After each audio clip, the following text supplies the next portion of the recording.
All right, guys, welcome to the Fight to Finish podcast. On this episode, we have, for the first time ever, two guests.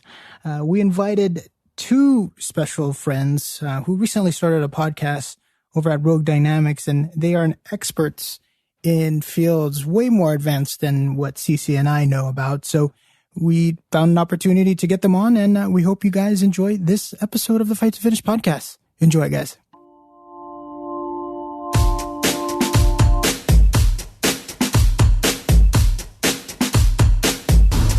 All right, guys, welcome to the Fight to Finish podcast. My name is R1S, and with me is my co-host and wife, Cece. And on the podcast today, we have two very special guests. I think this is the first time on the podcast ever we've had two guests at the same time, but I think this is a unique opportunity.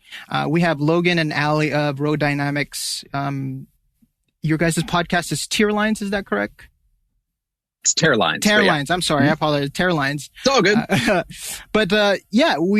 I've known Logan for quite some time, and Ally and you guys started your podcast recently, and I thought this was a great opportunity to reach out and just kind of get you guys on and talk about a little bit about yourselves, your podcasts, and kind of I think you guys are experts in your own field, but I won't take that light from you.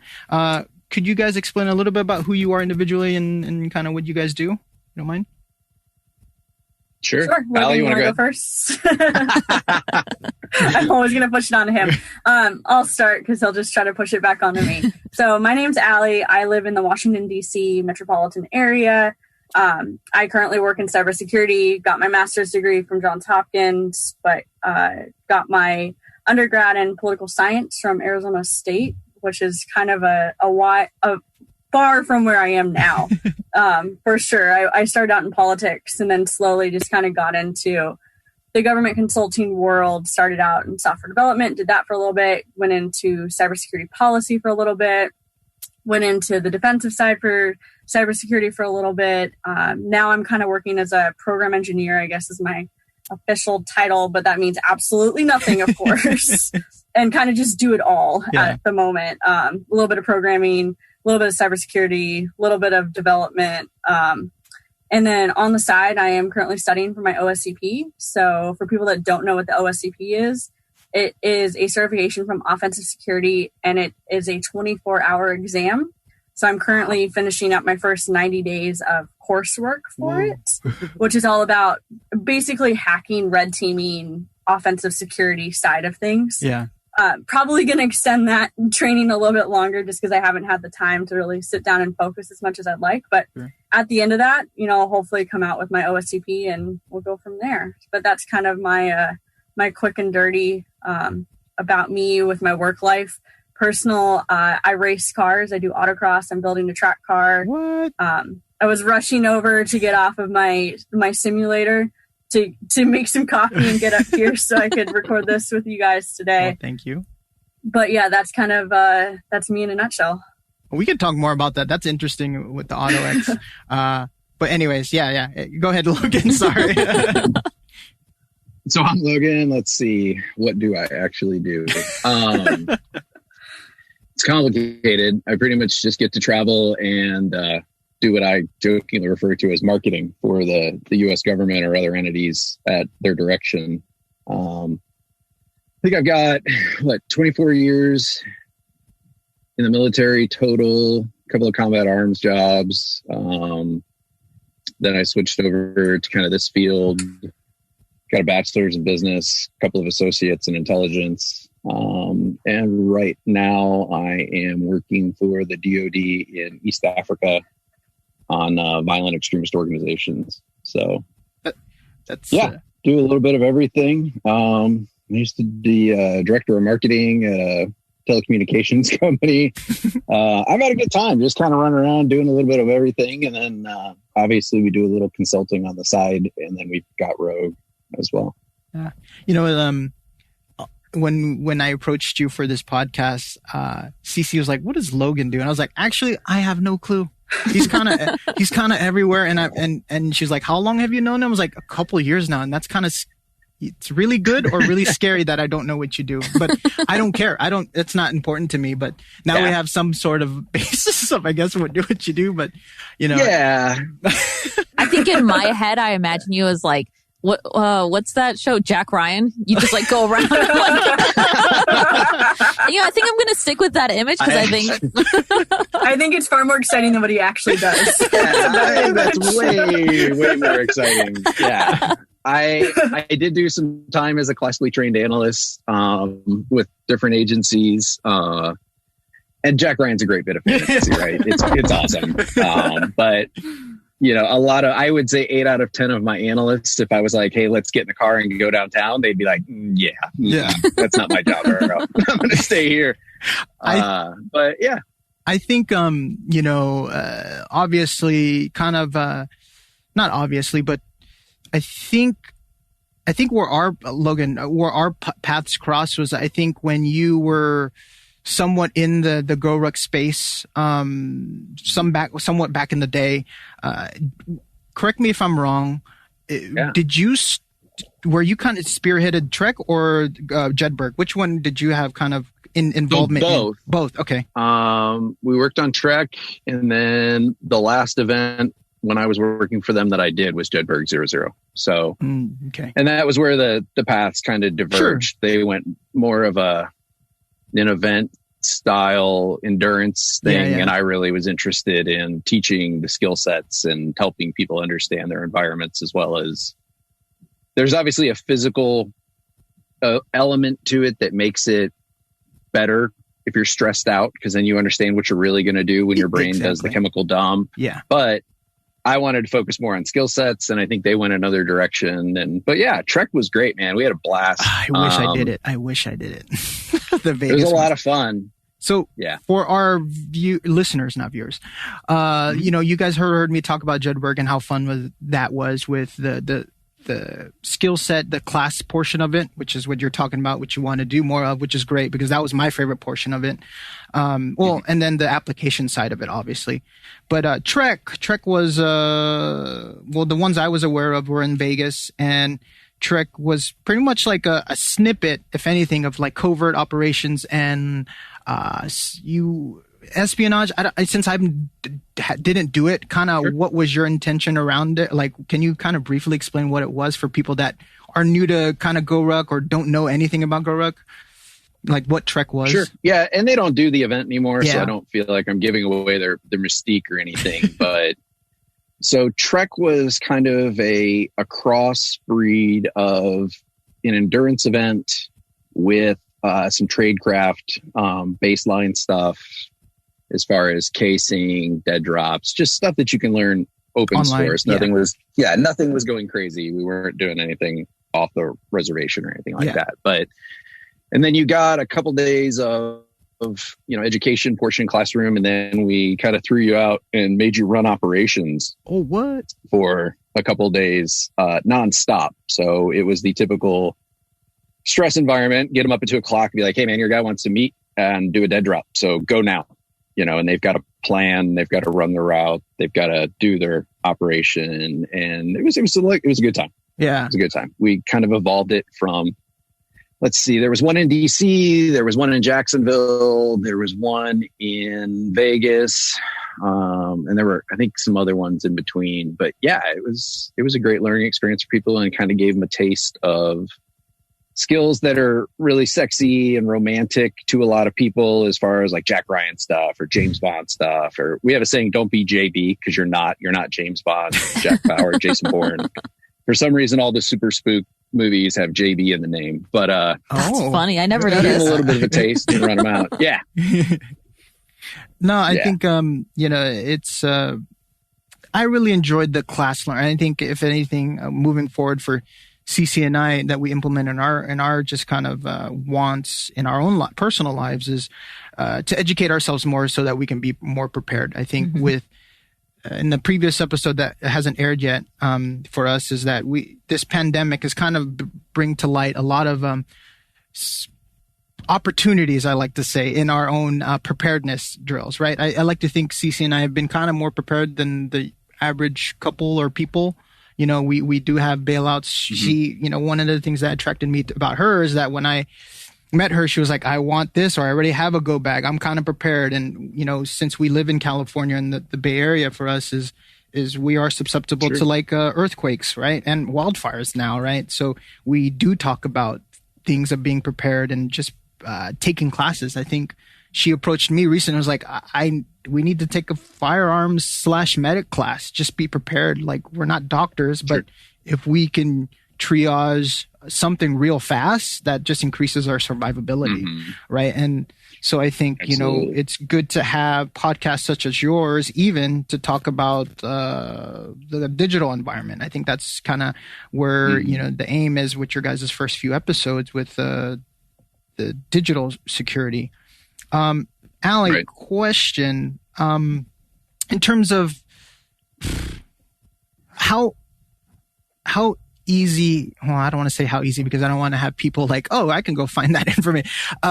Let's just talk about Zoom, right? Like, and these 0-day things that you guys talked about in one of your guys' episode, because now that I'm aware of it, prior to the episode, I wasn't aware of what a 0-day was. And then now it's all over my feed. And I saw like something about iPhone or Apple. And I was like, oh crap, should I be scared? Like, for the normal person, that's listening, what is a 0-day? What should we be concerned about Zoom and stuff like that during this pandemic where everybody's at home on a digital device?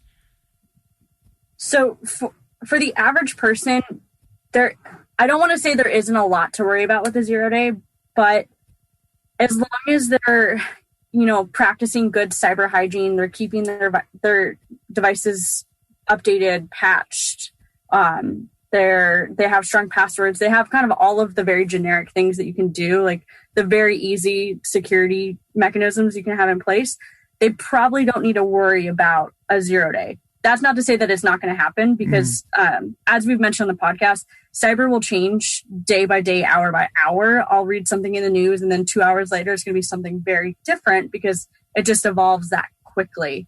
So the average 0-day, you're not going to have to worry about. A lot of them anymore are going to have to be so targeted to a CEO or upper management or somebody, because they are costing, you know, hundreds of thousands of dollars to find a 0-day. So it's not like the average cyber criminal can just say, hey, I want to attack my neighbor, I'm going to go out and find a 0-day that I can use against them. It's not that easy.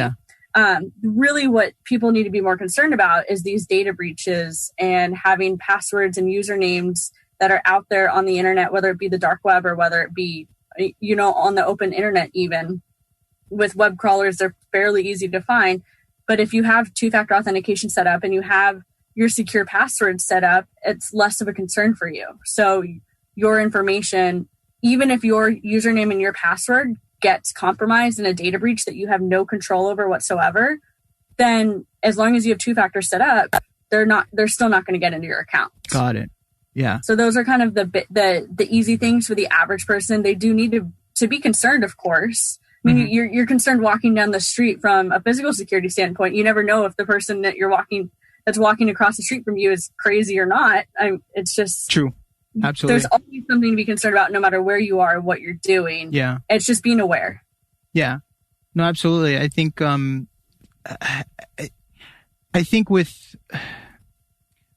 think now that I'm working in a space where I've started to become more conscious of these things, and then, you know, kind of listening to your guys' podcast has made me more kind of like, maybe I should just think about it more and just be more aware of, like, everything prior now it's just been two-factor authentication.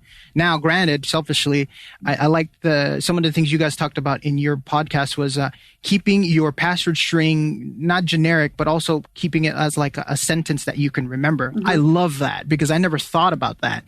And, you know, it's one of those things where, like, what do I come up with a password and I can't remember it, so I have to always reset my password. But I think I really love that simple tool of just making it an oddball sentence that you can remember.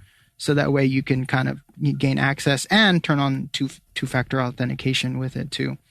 Yeah. And I mean, even better than doing a long sentence where all of your words are jumbled together. There are some, like a Gmail, you can probably put a space in your password, and adding a space into your password is going to actually block any attempts of somebody trying to break your password. But not all accounts allow you to put a space. So a lot of places, they say special characters, but no spaces. So it's something that I like to recommend to people, but it's also, you have to be aware of what accounts are going to let you add a space in your paragraph, into your password, and what accounts won't. Because it's hard to say always add a space, because most places aren't actually going to let you do that, unfortunately. How legit are those, check if your, email's been compromised websites where maybe I shouldn't have done it, but I did it. I'm like, wait, now I'm thinking about it. Maybe I shouldn't have put my email in there to see if it's been breached. But it'll give you basically a list of where your email's kind of been, and if it's been susceptible to like a data breach. Are those websites kind of legit? Just out of curiosity. I mean, if you're just giving your email address, like Have I Been Pwned? Yeah, exactly. .com is one of the well-known ones. I've used it before. You're giving them your email address. Are they probably storing that and collecting on that information? Probably. I would assume so. But you're not giving them a password. Yeah. And this is why I like to use junk email addresses for a lot. Like I have a few different email addresses. I have my Proton Mail accounts that are encrypted. I have my regular Gmail account that's kind of I've had for most of my life that nothing really important goes to it. Mm-hmm. And then I have a couple others just to kind of have if I just need to throw out a junk email for something. Like if I want to sign up for a mailing list, but to get a coupon or something, it doesn't matter because it's just a junk email. Same, absolutely. I don't care if they have that email address. Take it. Go ahead. Well, and I'm sure they're going to use it for marketing, right? Yeah. Like, oh yeah, you have been ripped. So then they're going to market to you. But does that really hurt? Like, sure, it's annoying. Sure, you can unsubscribe, whatever. But all they're doing is comparing your email address to a list of things that were stolen in a data breach. It's not giving them access. Yeah. Absolutely. Is it on the dark web? Probably. Yeah. I guarantee you, all of us have at least one email address on the dark web right now. Oh no! It is what it is. Oh, no. It's not that bad. From a so just a little bit about myself. I work in the e-commerce space, so selfishly, I'm that guy too that wants your email, and I do also embed on my websites, I embed some sort of tracking pixel so I can kind of monitor behavior. But, it's scary thinking about both sides of the coin here. Like me selfishly being an e-commerce person is like, I want to see your click-through behavior so I can market better to you. But also me being a consumer is like, I kind of don't want that. I don't want my Amazon search showing up on Facebook, and I think yesterday I was on the market we were riding our bikes and some guy approached me about my bike and asked about, have you heard of, this bicycle shop? And he said the name. And then later on in the day, we start talking to her mom about where she can buy a bike. And next thing you know, on Google search, it pops up. Whether that was just a coincidence or whatever, it was like the first thing that popped up. And I was like, I like that, but I don't like that. It's kind of a catch-22 for me. It's like that creepy thing where you're like, man, Google's like always listening to us. Yeah, right. They are that's their job. Yeah, that's what we use them for. Yeah, absolutely. So, it's a catch-22. Like I said, I'm comfortable with it to a degree. Then there are some times where like, I'm not comfortable with that. I don't know. I have mixed feelings, and that's absolutely. There's different times when you're like, I know I'm putting this email in and I'm just going to get junk mail, but I really don't want to pay full price for that either because I'm not a sucker. So here's my junk email address, right?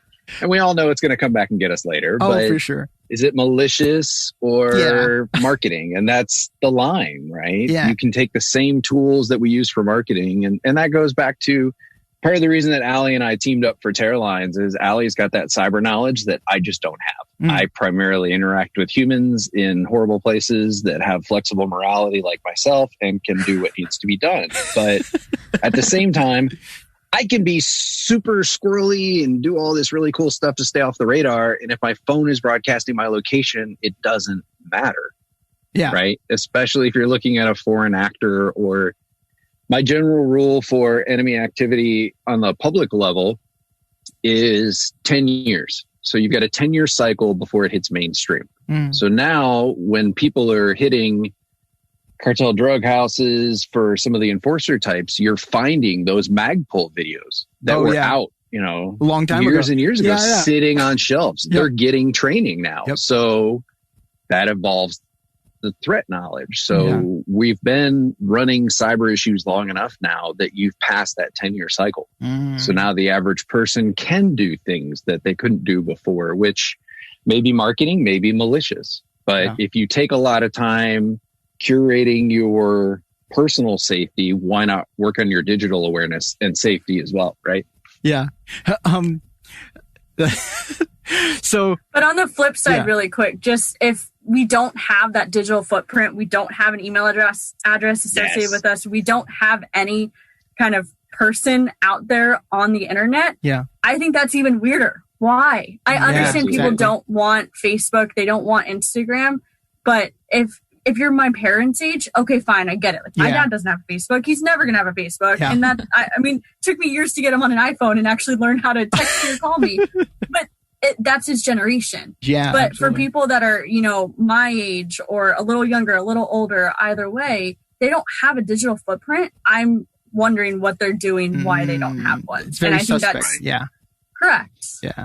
So you go both sides of the coin, right? If I can't Google you, something's up.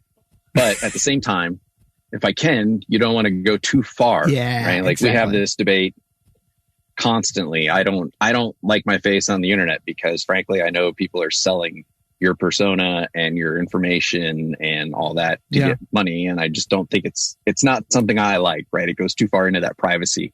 But at the same time, I have coworkers that have no digital presence whatsoever. And we have arguments all the time over which one's more weird, which one stands out more. And I think it's just, you know, it is what it is at this stage. So, well, I have a question. So working in the physical security field, I've come across like a few, I've interacted a lot with like our intelligence team. And the one thing that they've always said is, I refuse to have a Facebook. Like, I'll have other social media, but definitely not Facebook. And I've asked them, like, why is that? But no one will tell me the reason why. Like, what's so terrible about Facebook? Can you guys shed some light on that? I think they're just trying to be the cool, trendy hipster, honestly, because like I have Facebook and I don't post anything on Facebook. So I think I would rather have a Facebook and post, you know, pictures of my baking or pictures of my dog or pictures of my car. Yeah. I don't post anything on it. And I think it's still locked down. So you can't search for me by, I mean, maybe if you have one of my email addresses, you can search for me. But otherwise, it's not impossible to find me, but it's also not as easy as just typing in my name. So I'd rather have it and have it that way. And at least just show that there's something out there for me than not have anything at all. Yeah. Like a digital presence at least. Yeah. Question. That makes sense. Question for you, Logan. Go ahead. Got a lot of the dudes that are trying to, okay. Well, I was just going to say, you've got a lot of the people that want to do what Ally was referring to, right? Like look like the cool kid or whatever, the spy that's running around. But if you really think about the job of someone that's going to conduct espionage, it would be to never look like those people, right? Yeah. And some of the people just take it a little far and they, you know, they're stashing lockpicks in behind their zipper in their pants. And I'm like, bro, you go through secondary at an airport, they are going to tear you up for no reason. And then what are you going to say? Oh, I just like lockpicks. I'm not a spy or anything. You know what that sounds like? You're lying. Yeah. And now I'm still going to screw with you even more going through these security points. Yeah. And it's just what I found is you cannot fly with 2 laptops, 2 phones, and a lockpicking set. They don't like you when you do that. I went to DefCon. Yeah, I went to DefCon 2 years ago, and I had my burner laptop because I was doing a training course. So I just wanted a laptop that was for nothing. Yeah. And then I had my work phone, my personal phone, which were both going to be shut off the whole week anyways. So it was just there to make my boss happy. And then I had my normal laptop that was really only used on the plane. I just didn't want to use my burner laptop because I didn't have it connected to anything. Sure. And they were not happy with me. But all I learned is just take all of the electronics out. And it's funny because I have TSA pre and they're like, you don't have to take your laptop out. I'm like, trust me, I do need to take my laptop out. You guys won't let me through without it. I've always wanted to go to DevCon just to kind of just hear some of, obviously you can after the fact watch some of the conferences or whatever. But you know, I also am scared because it's like, oh, you're going to this community where it's kind of championed that try to hack me, you know, and it's, or at least that's how I perceived it. Right. And I've always just wanted to go just to see some of the cool talks and stuff like that. And is it always held in the same place? Like, yeah, it's always in Vegas. They've moved hotels a few times, so I think this year was supposed to be in a different hotel. Mm-hmm. It's to be determined whether they're gonna have it or not. Yeah, I think that there definitely is a perception of, oh, if I go to DefCon, I'm definitely gonna get hacked. Yeah, and it's not as bad as people actually think. People are on their. I mean, you will see some people that have like the old school flip phones and have everything locked down.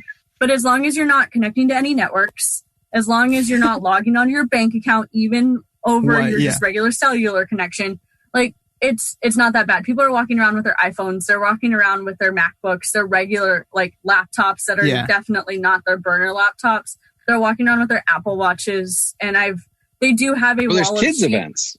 What? Yeah, and there's kids events. Yeah, absolutely. I didn't know that. She told me that. What? Mm-hmm. That's so cool. It's really, they've tamed it down, and I've heard that this is actually a complaint for people that have been going to DefCon since the beginning, that it's kind of gotten a little like plush, and just people aren't doing the same things that they used to do. Yeah. So it's because of like one of the talks, it's very old now, but it's one of the reasons why on any of my Macs, I just cover the webcam when I saw that this guy could remote into his stolen laptop, his stolen Mac, and enable the camera so he could actually catch the guy that stole his computer. And I was like, what? You can enable it without the green light on? I was like, I'm covering that thing up fast. So ever since I saw that like 5 or 6 years ago, I've always just made it a point to cover my camera. And everybody thought it was weird, but now all of a sudden, it's like the popular thing to do. Like webcams now come with covers, and you can just, cover it up, and, audio too. Like, I always have a jack in my just a regular 3.5 jack that goes to nowhere, because you never know, right? It's just one of those things where I'm conscious of it now. I'm not, kind of one of those paranoid people. It's just like, just in case. These are low cost methods, like a Post-it note on my webcam.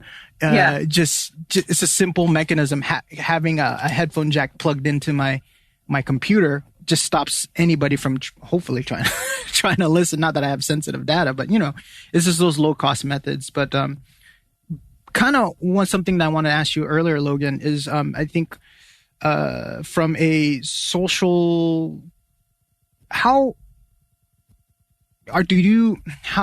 one of the selfishly, sometimes CC and I will employ some social engineering tactics just to like get a free coupon or get special service. Okay, let's be honest here. That's all our win. I just stand there and enjoy the benefits. I mean, a little goes a long way with just trying to talk to people nicely and just try to gain information out of them. So that way it makes you kind of establish a relationship. But you recently, I think we talked about this offline, but we can talk about this here. You recently started kind of reading a book. I started reading a book called Never Split the Difference by Chris Voss. Oh, yeah. Awesome book. I'm not done with it yet, so I don't know everything that says in there, but it's been really interesting. And I'm like still like kind of playing around with it. I think the one thing that I've been playing around with the most is mirroring, and I didn't realize like how effective that is, or even I don't know, like asking like mirroring, but then leaving like the question. So like, I had a conversation with my boss the other day. Like I wasn't getting along with a coworker and didn't really want to talk about it. And so she's like, we need to talk. I was like, okay. And she's like, so what's going on between you and your coworker? And I'm like, what's going on? And she's like, well, it seems like you guys aren't getting along. And I was like, we're not getting along? And she's like, well, no, it's not that you guys aren't getting along. It's just my perception is that, you're not getting along. Is there something going on? And I was like, something going on? She's like, you know what? I think I'm just like reading into things. So, you know what? You're fine. Like, just forget I said anything. And I was like, oh my God, I can't believe that worked. I just got out of like this really uncomfortable conversation. It was amazing. Yeah. So like, have you guys had, like, are you guys knowledgeable of like any of like these types of tactics? Have you ever had to use it? Absolutely. All the time. When I go to the grocery store, I use them. That's like, listen, I am special. I don't like to do anything myself. That's not my thing. Yeah. I like nice things. That's what. So yeah. talking yourself into an upgrade, getting free stuff. Exactly. Just being nice to people is fine. That's all you have to do. You know, and you can be as slick with it as you want or as obvious as you want, right? But there are things I can do to entice someone to talk to me, right? Especially if you have that open digital profile. Like if I really wanted to work somebody in a malicious or professional, manner, I would have someone with Ally's skill set pull up their social media, and I would look up what they share. I would look up what their favorite sports team is. I would look up what books they read. I would look up all that stuff. You know, where do you have coffee every Thursday? Because people are sloppy. They check in at their favorite coffee shop every Thursday at 4:00. So Thursday at 3:30, I'm going to go there and I'm going to sit somewhere you're going to see me when I'm walking in the door in your favorite sports team's jersey. And I'm going to be reading that book by Chris Voss. And then chances are you're going to come talk to me. I don't have to approach you, which is what sets off your spidey senses, right? So a lot of those things, the verbal judo stuff, as people have termed it on the internet, it's really just obvious. And when you think you're slick at it, you're really just, it's amazing. I've had people that you would think look like they work as a Walmart greeter, and they have done shady stuff all over the planet, and they're really good. I think the best one that ever got me was one of my mentors walked up to me in a conversation, and we were talking, and he was like, I can get you to admit you did something you didn't do. And I was like, I don't think you can, man. And he was like, yeah, watch this. And I was like, all right, go for it.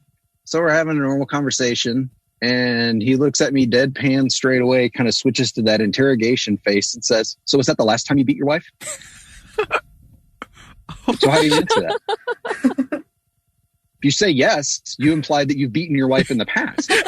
If you say no, it implies you're still beating your wife. So which one is it? Which one are you going to choose, right? You just don't say anything at that point. We're done here. Thanks. Lesson learned, right?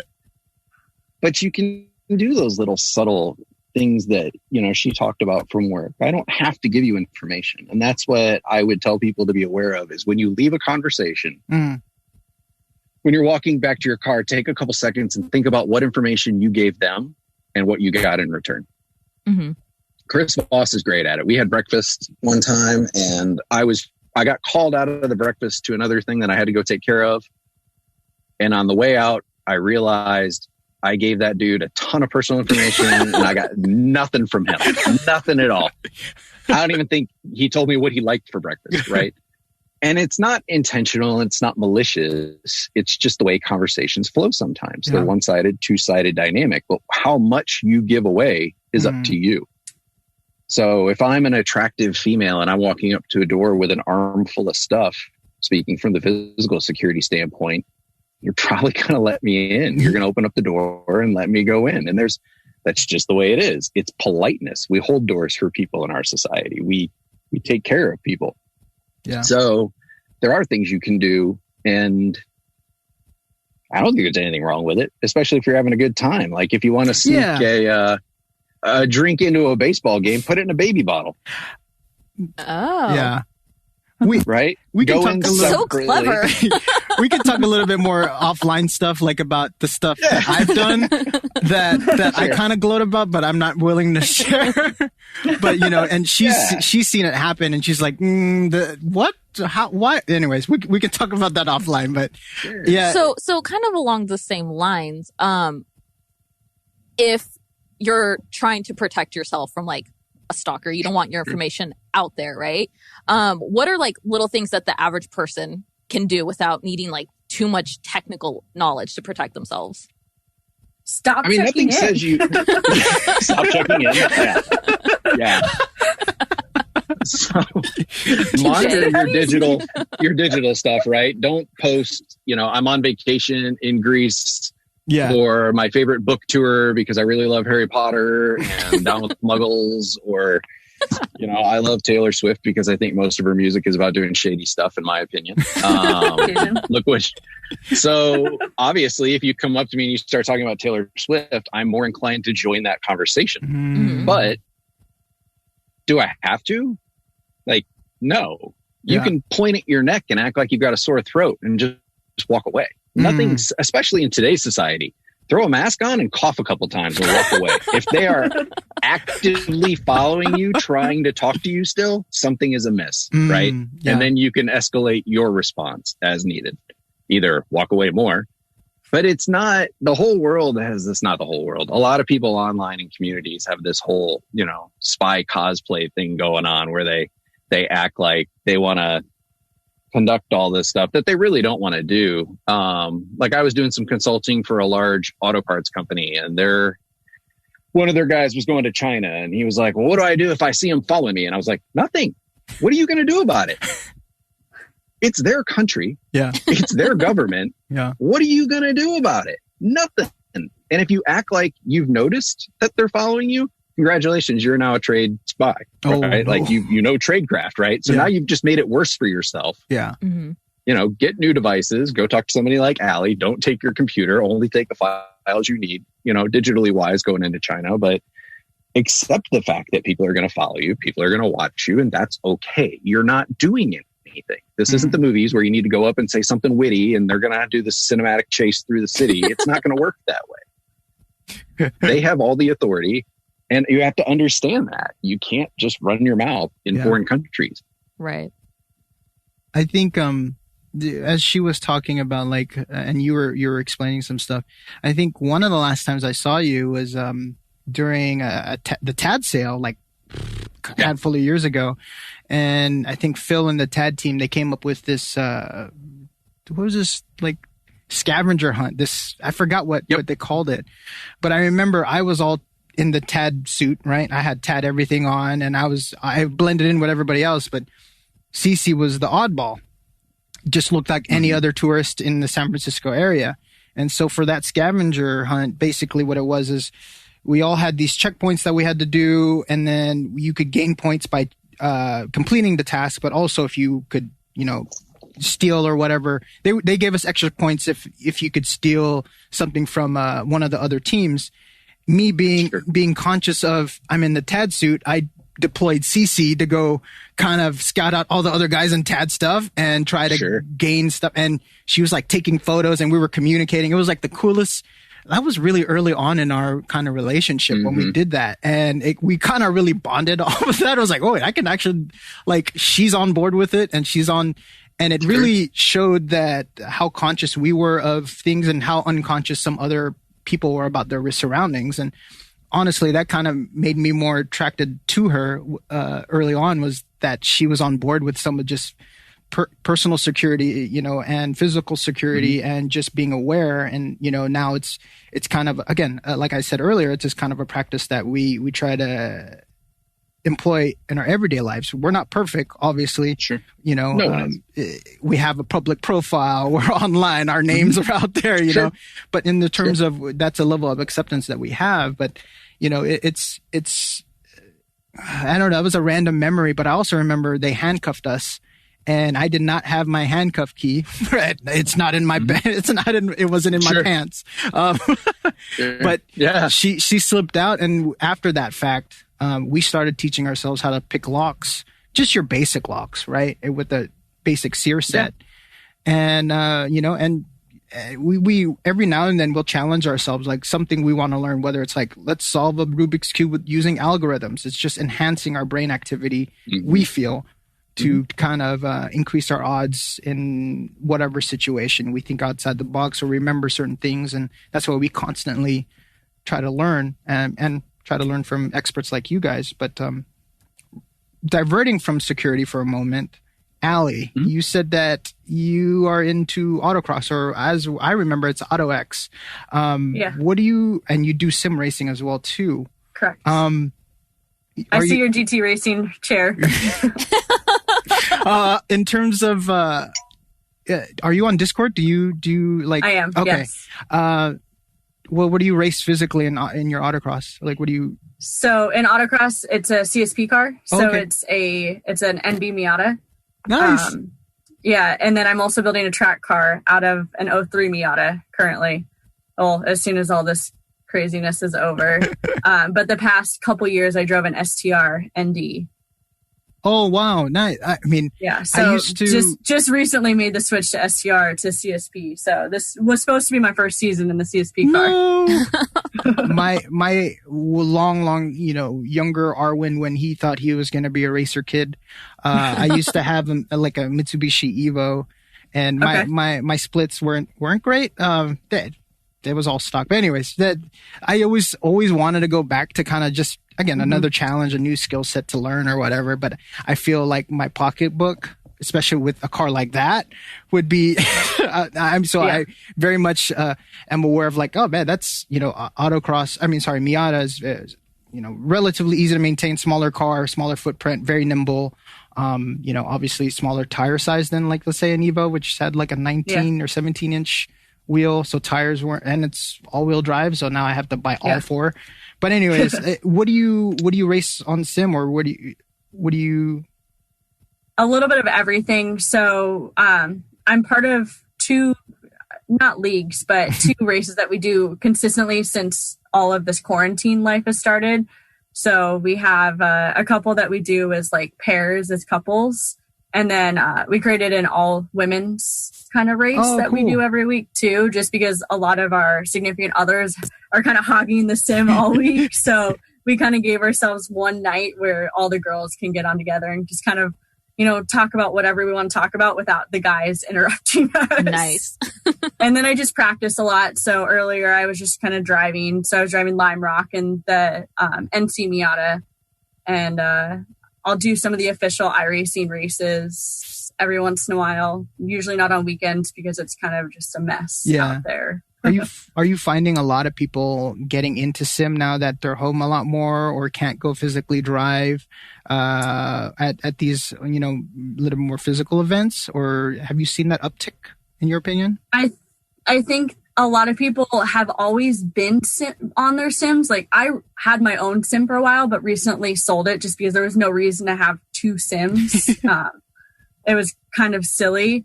I've seen a lot of people just getting on more. So like Saturdays are kind of the busy days. So I have a bunch of friends. They're doing a 24-hour endurance race, 4 people per team of Nürburgring today. Real time or like game time 24 hours? Real time 24 hours? Real time 24 hours. Whoa, okay. So they started that I think at 9 a.m. today. And then I have some other friends that are actually racing. So Valvoline is doing their own series. They started it this week. I have a friend that actually helped create it, and they have some NASCAR drivers that are coming in and driving with some of my actual autocross friends, and they also have road racers participating. So it's kind of it's getting to be more of a big deal. I mean, we've seen in the news a lot of NASCAR drivers have actually lost some of their sponsorships because some of the unfortunate things that they've said on their sim device. Oh, no. Because they're all together on the same radio channel. And if you say something and somebody else is recording it, they're also recording you. Mm-hmm.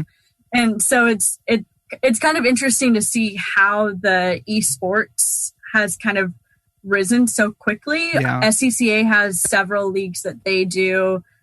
Grid Life, NASA is kind of all doing their own things. And it's cool to watch because a lot of them are actually broadcast with real actual broadcasters. So it's a professional level broadcast that we're watching. And if you have a good enough quality sim rig and you've invested the money into it, if you're watching it on the TV and you just kind of glance over for a second, it almost looks like real racing. Exactly. For a yeah. bit. Yeah. I saw that. I saw a couple like F1. I don't know if they were, what they were doing, but I was like, wait, hold on. They've been doing a lot. I couldn't tell. And I was like, wait, hold on. Is this real or is this not? And the audio chat or the headset chatter was almost identical. It was the same. Mm-hmm. And it boggled me to be where the level we're at least with, sim racing, where, the guy was in a full on sim, had gloves on and everything. Who knows what his feedback was on the wheel. But at the same time, I was like, this is pretty close apart from like the movement, the cockpit movement. I was like, this is crazy where we're at now with the gaming system or computer gaming systems and sims. And a lot of people do VR, so you actually almost feel some of the G-forces that you're not going to get if you're just driving. So I have a triple monitor setup, so you can at least see kind of next to you, like you're in a real car. But I've heard from people that have VR, you're almost feeling the G-forces a little bit, just because it feels a lot more realistic. So a lot of people that get motion sickness have to actually take something for that. because it's too much for them. And then with the F1, so I was watching Lando Norris was actually doing some practice, I think at COTA. And he, after every lap, he would then call, or he would have his engineer on the phone, and he would send the lap over to his engineer, his actual F1 engineer, and talk through the lap, and they would go through the whole lap together, and his engineer would tell him what to change on the car, on his virtual car. Yeah. And then he would go do another lap, and they would rinse, repeat, and it was just really cool to see. Yeah. No, like, I want an engineer. Why? I know. It's just, there's just so many, I don't know. It's just really cool to see. Number one, like, for people that are not in the know, like if you ever watch any video, like let's just say F1 is a great example, look at their steering wheel and look at how many buttons and things are on that thing. Oh, yeah. It's a computer. Exactly. And you realize that that's basically everything on the fly. They can adjust everything, what their teammates who are, you know, the engineer, for example, they can adjust things on the fly as they see fit for any number of reasons, you know, reduce the number of pits that they need to do, decrease the amount of tire wear. You know, that's my novice knowledge of it, but you know, I'm sure there's tons of other information that computer tells you. Yeah, absolutely. Like you can change mid-corner certain elements of the car. Oh my God. Yeah, I don't know. So that's a whole another world of expertise that's out there. And, you know, I think this recurring theme on this podcast is you can be a psycho-hobbyist of any field that you feel, you know, whether it's tradecraft, social engineering, cybersecurity, sim racing, or, you know, being an athlete, you know, or, you know, like a CrossFit athlete into athletics or something like that, or even the simple programming, right? I think for me, kind of my thing is become not obsessed, but if you have a natural curiosity of things, go check it out, right? And I think offline, I've been for this quarantine, I've kind of had a lot of time at home because now my home is also my work area. So, you know, I've taught myself how to 3D scan and figure out how easy and scary it is to kind of use basic tools to kind of print things or achieve things. And it's cool, but also scary, I think, to see where technology is at now, where the average, you know, person has tools to do a lot. And I think that's a testament of just knowing, being conscious of what's out there and what people can achieve, to also decrease your chances of being a target for something. I don't know. In my opinion, that's kind of where I see things at. Did you have any questions or anything? In relation to whatever, it doesn't matter. Obviously, I could talk about like security forever. I have like a million questions about that, of course. How about this? Like, what is some basic knowledge you think people need to know that you can share with our listeners just to kind of get them started on being a little bit safer? From a physical standpoint? Either physical or cyber. I'll give you both, right? Okay. I'll give you both real quick. Just using the conversation you just had right now. You've got people that are going to be listening to this on audio. Rewind and listen when they started talking about autocross. Listen to the inflection change. The tone of your voice changes. The person sits up. They lean forward, they're physically engaged, but that also changes the diaphragm, right? So you can hear the difference in the voice. You can go back and listen to the excitement level. So that's how much I love cars. Absolutely. Well, but, and we absolutely. I was watching Logan the whole time. I was doing that. Yeah. So it's one of those things that you subconsciously will, if you take time, you'll learn that everyone is broadcasting, right? You are a broadcast device. What you're wearing on your t-shirt, what your car is, if you're wearing an autocross t-shirt, I know I can talk to you about autocross and you're going to gush because you're broadcasting that to me. Right. So I also have this game when I'm teaching new folks that we'll go to a restaurant and I'll say, analyze the waiter. Tell me what they want because they broadcast even subtly in uniform. Someone broadcasts what they're into, whether it's a ring, people buy expensive watches. They want you to ask about that watch. They are not going to be upset if they are rocking a $10,000 watch and you say, tell me about your watch. So true. Right? Now I've brought you in to me, and all of that is broadcast. The other thing I like to do with noobs is I walk them out to their car and I say, show me your car. What are you telling me about what's in your car? And I've had people with their friggin' end of tour awards from their last unit sitting in their back window. And I'm like, what is wrong with you? I have your name, your address, what you used to do, some of your accomplishments, let alone, I know you're into dogs. You have a leash. You have dog food. You have a kid seat. So I know you have a kid. You have running shoes or leftover. You got a jujitsu gi. There's a belt sticking out of your bag. Now I got you, right? Yeah. Be aware that everyone is broadcasting, and they want you to ask. So if you can turn that down, I got a buddy that's done more shady stuff all over the world than, 90% of the people pretend to do on the internet. And he looks like he works at Walmart, man. Like, you would never pick him out of a crowd and be like, that dude's killed more people than Colorado. And he's a super nice guy. Probably the most polite dude I've ever met in my life. But he will never register on your radar as a problem. So that is the gray man thing that a lot of people market off of, right? Yeah. It's not gray pants, gray t-shirt, buy my website crap. It's follow the law of averages. If you go into a parking lot and everybody parks forwards and you park reverse, that's weird. Just don't be weird. Blend into the crowd. Never mind. I do that all the time. I'm curious. What are your thoughts on tattoos? Oh man, if you're willing to permanently put that on your body, I know you'll tell me about it. And I'm guilty. I'm guilty, right? I have a ton of tattoos. All of them are pretty much covered by, t-shirt and jeans. Yeah. But absolutely, tattoos are a complete giveaway. You were willing to pay someone, hopefully someone that was good at it, so a pretty penny, to put a tattoo on you. And even if it wasn't, I might be able to get you to talk more about how that was a horrible decision, right? Yeah. Me and my buddies were drunk down in Juarez one night, and we all went to get a team tattoo, and it looks horrible. And that's where I got Speedy Gonzalez from, right? It looks like I got it in a prison cell with an ink pen and a needle. But all of these things are broadcast. Tattoos are a huge giveaway, right?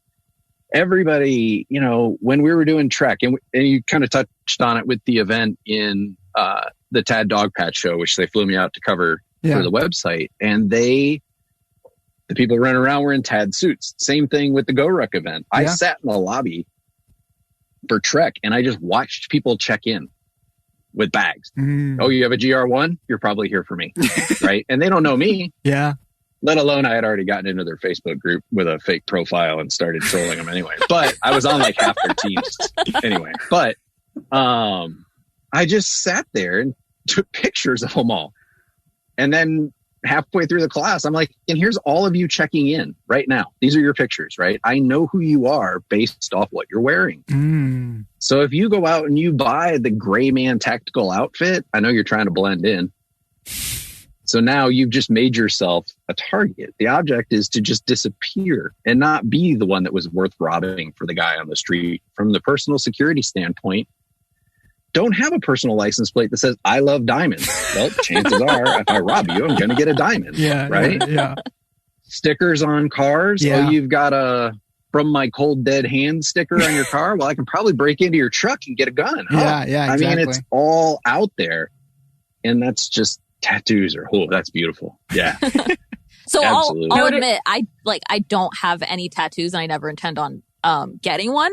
And I just think if anyone ever has to I don't know, let's say I'm a bolo somewhere, that there's no identifying marks on me, right? I mean, I have scars, but they're not very obvious. But now we're going to go in that too much internet, too little internet of, does the majority of the population that's your age have a tattoo? So if they do and you don't, right. So now, it's the one without tattoos, right? Whereas if I'm running against a certain group of military people that probably associate themselves with aquatic stuff, I look for a really expensive dye watch and a can of dip in the back pocket, because it doesn't matter what persona they're putting on, they've almost always got their dive watch. That's true. That's right. True. So you've got these subtle indicators that you give off because you don't want to really not be seen. Everybody wants attention, right? And they continue to give it off even when they're trying to be subtle. And you can pick them out just from the body language most of the time. But a dip ring in the back pocket and a dive watch, yeah, I got you all day long. So you just have to watch what you're broadcasting. And if you want to change that, the objective is to either, you can go different ways for different situations, right? You either be the one that no one would ever want to go after, right? Or you're the guy that they never even think about going after. So if I'm going to target someone to rob, which most violent criminals have a predator pattern that they follow, they're going to watch you. They're going to decide, do I really want to do that? So there's times when having that jujitsu belt sticking out of your bag may be the reason that they decided they didn't want to roll with you. Fair. But at the same time, you're giving away. So it's just got to be tailored to what you're trying to do. Yeah. So it's a balance. It's always situational dependent. There is no, the coined response to any question in our field is it depends. Yeah. So it just depends. Do I want to look like I'm a baller so you come talk to me and ask me for stock tips? Yeah, then I'm going to dress up and I'm going to wear my, But if I show up to the New York Stock Exchange and board flip-flops, talking about surf stuff, it's not going to work out. They're not going to let me in the building. Yeah. So no, I think that it's kind of, it's a good way of, I think you touched on it very well in the sense of like printing, right? Whether you're printing in this, for those that are not in the know, it's like if you carry a weapon and concealed weapon lawfully, I should say, printing is the idea that you can see it under your clothes. And I think that's the same concept here of like, what are you broadcasting out there? Are you printing that you are somebody that plays the part of the prepper, or somebody that's, trying to blend in, or not blend in? Like even the flip side of it, it's either or. Like you could be, I think what you said, balance is key. It kind of just depends on the situation. Yeah. And now, as you're saying, do you have gray pants? I was like, actually, I do. I should probably get rid of that. I just love the color. I love the color. Right? I actually love the color. No, I would say 90% of my wardrobe is triple out design, right? I like that they're made in the Bay Area. I love Brett. I like the way their clothes fit and they function. Same. Yeah. But it's not about the clothes as much as it is, there's so many other indicators. The most of your conversation is not verbal. It's nonverbal, right? How do you respond when I talk? If I ask you a question, do you look up to access certain parts of your brain for memory? And some of this is old defunct science, and some of it is based off the individual, right? But if you know someone and you take some time to learn how they respond, that's why kids can't lie to their parents, because their tell. You know that when I say, did you do your room? And you look down, you're lying, right? Because just like when your dog did something wrong, people are like, oh, I know they did something because they're hiding in the corner. That's a physical giveaway. Your dog can't communicate with you using English, right? They have all sorts of other ways to communicate. And it's just about what you're putting out. It's not the color. Like we've all seen dudes and fully kitted up with rifles and still look at that guy and be like, man, he ain't doing nothing, right? It's not about what you carry as much as how you carry yourself additionally.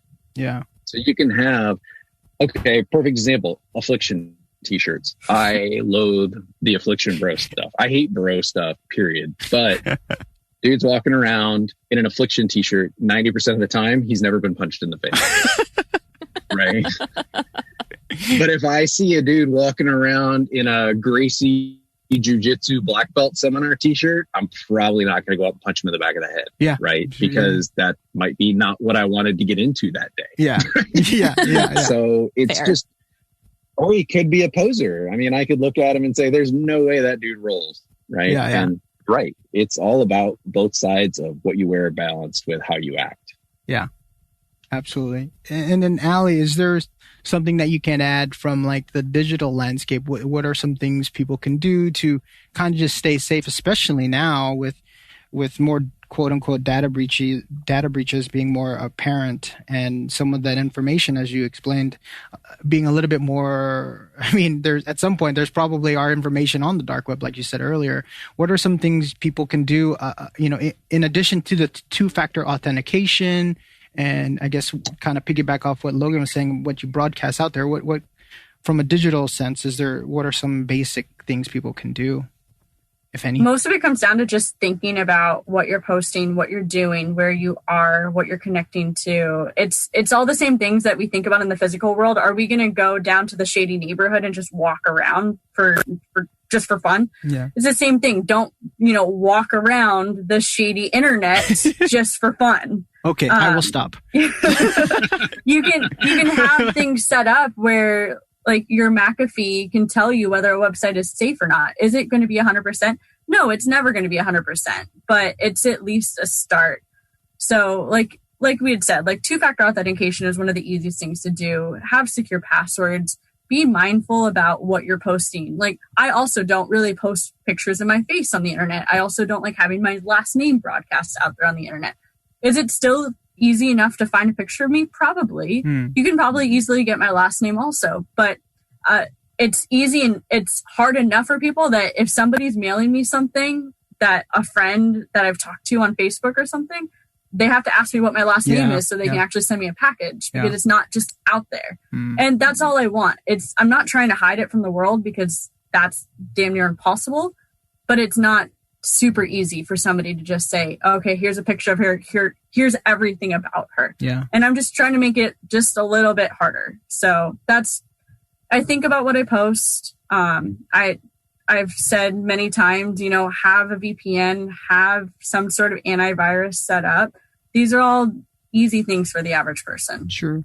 YubiKeys, should people start use like YubiKeys or not so much? I mean, you can if you want. It's just I think about it as, what is my mom capable of doing? My mom is fairly like technical, but she's also not super technical. Sure. So I look at things as, what is my mom able to do, and go from there. If it's going to be too difficult for my mom to do, it's probably going to be too difficult for the average person. That's a good way to think about it. Yeah, that's awesome. Yeah, no. Is it a good idea to just have one VPN, or kind of spread it out between VPN services, like have multiple? Because for me, they made it easy to sign up for one, and then they got me in with the 2-year kind of like, buy 2 years now, and then I accidentally bought two different ones, so now I have like multiple, and I switch constantly back and forth between them. And unbeknownst to me, I thought that was actually a pretty good idea, because I'm not solid on one set of VPN, but what are, I mean, maybe all of them are good, but is there one that comes to mind that you would suggest for new people that want to increase their security should look into? So it doesn't matter as much about switching VPNs, because if you have your VPN configured correctly, it's going to give you a new IP address every time, and it's going to mask your IP address. I have two just because I have two, and I was just testing some out. Yeah. So I use Nord and I use Proton VPN. Got it. And depending on what laptop I'm using is which VPN I'm going to use, just because that is what I had installed on that laptop, and it was just that simple. Yeah. I like Proton a little bit more, just because I trust Proton a little bit more. So that's who we use for our email addresses. Yeah. And the good thing about Proton is they just seem to take security a little bit more seriously than even Nord or any of the other big players out there. Okay. They take security and privacy more seriously.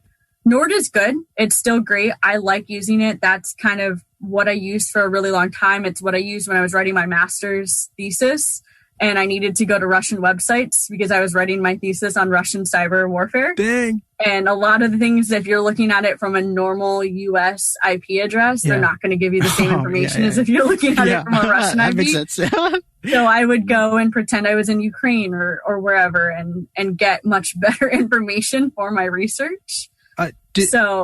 Question on Nord. Correct me if I'm wrong, there was some sort of breach on their end or some sort of security issue on Nord, which is, I have Nord too, but I discontinued using it for a little bit during that time, just to, so I know they would eventually fix it or patch it.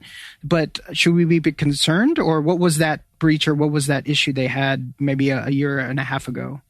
Yeah, I don't remember what their specifics were, but I stopped using it for a while then too. Yeah. That's kind of when I started looking into other VPN. Okay. Yeah. And the thing is as long as you can go in and feel comfortable with the fact that their information is now secure and your information is private, it's okay to go back to using it. Yeah. I'm still not going to anything where I'm afraid that my information is going to be compromised. Yeah. Is the number one thing. Yeah. And if I'm doing that, then I'm definitely not going to do it on any personal computer that I have any other personal information on, if for whatever reason I wanted to. So it's the kind of thing, like, everything is probably already compromised or going to be compromised. We just don't know about. That's kind of how I look at things, is with how many breaches there are out there. We probably just don't know about most of them because whatever company X, Y, and Z just doesn't want to tell you because they know that it's going to kill their stock. It's going to kill their company. Yeah. And that's unfortunate, but whether I'm right or not, I still just kind of operate with that mindset, unfortunately. Yeah. So like I said, I like Proton more. I think Nord is still good in the right circumstance. Yeah. And yes, they've had their issues, but Signal messaging has also had their issues, and they've just had to create their new keys, and we've gone from there. Yeah. Awesome. Other than that, I think that's a great place to kind of end with both your guys' tips from a physical and cyber side of it. But I would love the opportunity to have you guys on in the future. And as your guys' podcast grows and your audience grows as well too, but also as we grow, and depending on how long we stay in lockdown, I would love to see how our conversation changes, if it does, or when we go back to some sorts of sense of normalcy. I would love to have you guys back on. But it's been quite a bit of a pleasure, just again, selfishly learning from both of you guys, and just talking and Logan just catching up with you. And I know, I think you both blew my mind with like all the stuff that I learned from you guys. And I mean, like, I've been working in the security field for like 4 years. So I'm like, man, I can't even imagine someone that has like no knowledge would be like, oh my gosh, what I've been doing with my life. Yeah. The world's a scary place sometimes, right? Yeah. Yeah. But thank you to you both. I appreciate it again for being on. In terms of where can people, I know we talk about social media profiles, but where can people listen to your podcast? What's your podcast? And if people do want to follow you, do you guys have a burner social media account where they can follow you guys? Yeah, man. I pretty much post cat videos most of the time. But obviously we have the website Rogue Dynamics. So a tear line in the intelligence world is after a certain line on the intelligence report, and you can Google it. It's out there. It's not anything super squirrely. It's where it's been approved to be disclosed outside of privileged areas, right? So whether a foreign government has different classification abilities or understandings. So the tear line is the name of tear lines is the name of our podcast. And it's basically just Ally and I talking about different issues. And eventually we'd like to branch out and have people on. And then even just from this sort of thing, it's great because you don't realize what people don't know. Right? Or what's common for you working in the security field might not be common thought for other people. And it's amazing how the lens that you view things through will change your interpretation. Right. So, and that's kind of what we're trying to do, is just get some information out there for people to be able to grow. Cause I think once you stop growing, you're dead, basically. Absolutely.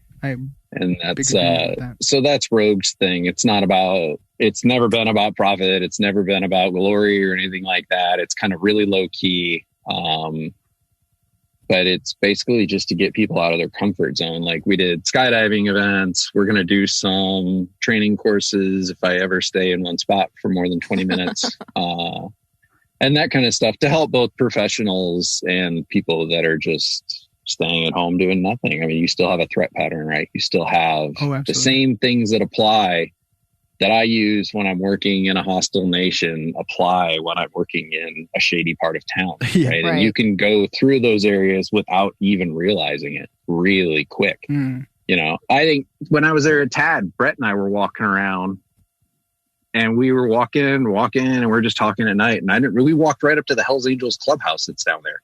I didn't even know there was one. And I'm like, what's this party? Right? Like, oh, well, that went from, talk about, you know, random things to, oh, I mean, those are a bunch of Hells Angels. Like, that's kind of cool. Right? Like, what's up, guys? Yeah. And then your analysis pattern to think about, like, do I really want to try to sneak into a Hells Angels club? You know, it's going to be Steve Buscemi with a skateboard, like, hello, fellow bikers. Can I come in for a beer? It's not going to work out. But it could be fun. You never know. So that's kind of the thing is, you know, the motto was made, I think we started at Rogue in 2010 or 11. And it was the beaten path is for beaten people. So if you just continue to do the same things over and over again, that path's really well worn, right? Everybody's done it before. And people try to be what they think they should be instead of just being who they are. So if it shouldn't be well worn, go do something new.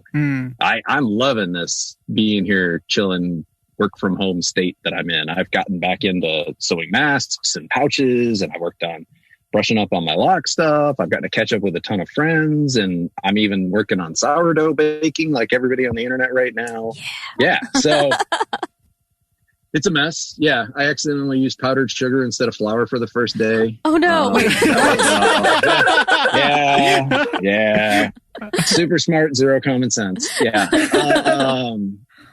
So I think everybody's got time right now to kind of stretch out and see where their comfort is and reevaluate where they were, whether it was prepping or, you know, just not being in a bad situation. I think people need to experience things and get together with people that are different mindsets and different viewpoints and analyze those things together to grow.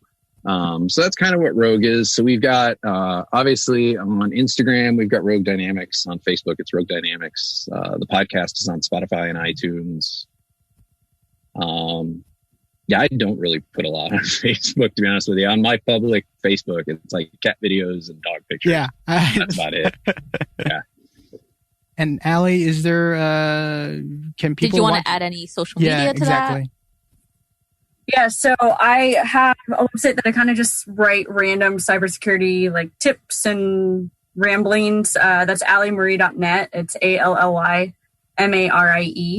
And then my Instagram is really just me now baking sourdough and dogs and cars eventually. Sim and racing. A lot of baking. Sim racing. Yeah, and I've been doing a lot of baking lately too. But yeah, my Instagram, I opened it up recently just because I'm just literally posting baking on there right now. But that's Ally Marie also, but it's number one Y MARIEE. Just because Instagram is silly and there's like millions and millions of people out there on it. So getting a good username is difficult. But yeah, that's kind of it. Awesome. Nice. Well, again, thank you guys both for your time. I appreciate it. And thank you. And your knowledge. Again, love to catch up and again in the future and kind of see if you guys have a baking business in the future or a sim business in the future. I don't know. We'll see. But maybe not Logan with his sourdough. Yeah, that was rough. We'll get into that another time. Why is that so thin? That doesn't look right at all. Yeah. We actually have a friend that he was on he was in a previous episode where he kind of fell into... he was an engineer. Well, he is an engineer. And got into sourdough baking. And he doesn't live too far away from us. And man, just the smell in his home when it's fresh baked. And it's a science. A great friend to have. Yeah. And it's a science. The conversation we had was fantastic. Just kind of learning how, again, psychohobbyist, just getting into it. And it's a good appreciation and knowledge for us where we're like, bread can be a probiotic.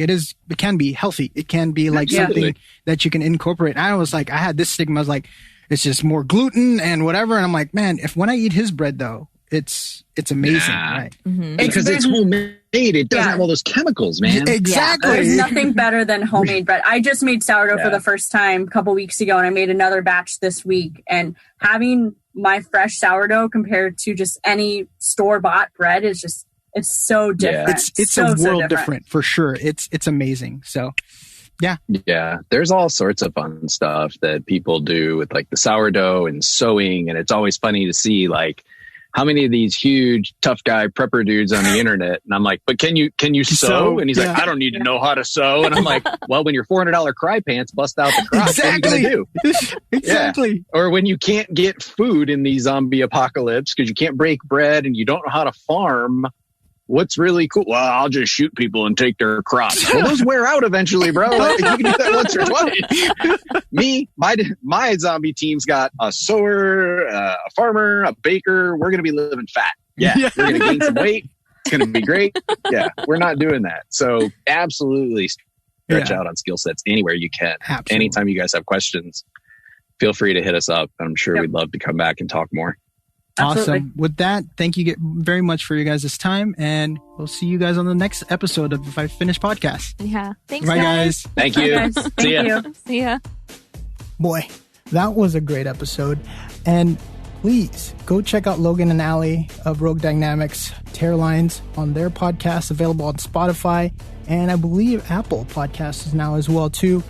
Go follow them on any of their Instagram or social handles if you can find them. Speaking of social handles, make sure you guys follow our podcast at F2F Podcast on Instagram, F2F Podcast on TikTok, and to listen to more great episodes, go check out f2fpodcast.com or anywhere you enjoy listening to podcasts. That's it for this week on the Fight Finish podcast.